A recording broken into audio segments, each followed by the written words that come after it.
What you wish for 2 months back థియేటర్స్లో release అయ్యి ఇప్పుడు ప్రైమ్ వీడియోలో తెలుగులో కూడా స్ట్రీమ్ అవుతుంది. ఇక ఈ మూవీ ఎలా ఉందంటే బాగుందండి, నచ్చింది నాకైతే.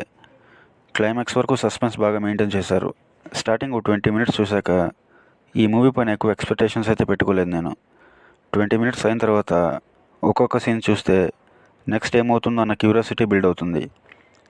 సస్పెన్స్ థ్రిల్లర్ మూవీస్ ఇష్టపడే వారికి బాగా నచ్చుతుంది ఈ మూవీ. స్టోరీ ఏంటంటే హీరో ఫైనాన్షియల్ ప్రాబ్లమ్స్తో వాళ్ళ ఫ్రెండ్ జాక్ దగ్గరికి జాబ్ కోసమని వస్తాడు. వాళ్ళ ఫ్రెండ్ ఫంక్షన్స్లో వంట వండి పెడుతుంటాడు. ఆ రిసార్ట్లో 1 weekలో డిన్నర్ ఫంక్షన్ ఉంది అనగా వాళ్ళ ఫ్రెండ్ చనిపోతాడు. అతని ప్లేస్లో హీరో ఉండి ఏం చేశాడు, అసలు ఆ డిన్నర్ పార్టీ ఏంటి, ఆ పార్టీలో వాళ్ళు ఏం వండారు అన్నదే స్టోరీ. ఒకసారి అయితే ట్రై చేయండి మీరు ఈ మూవీని. ఈ మూవీ మీకు ఎక్కడ బోర్ కొట్టించదు. ఆ పోలీస్ ఇన్వెస్టిగేషనే కొంచెం ఎక్కువగా ల్యాక్ చేసినట్టు అనిపించింది. ఈ మూవీని ఫ్యామిలీతో చూడొచ్చా అంటే ఇంటర్వెల్ దగ్గర అడల్ట్ సీన్ ఉంది అండ్ వైలెన్స్ కూడా ఉంది. సినిమాటోగ్రఫీ బాగుంది, బ్యాక్గ్రౌండ్ స్కోర్ డీసెంట్గానే ఉంది. ఇక ఈ మూవీకి నేను ఇచ్చే రేటింగ్ 2.75 out of 5.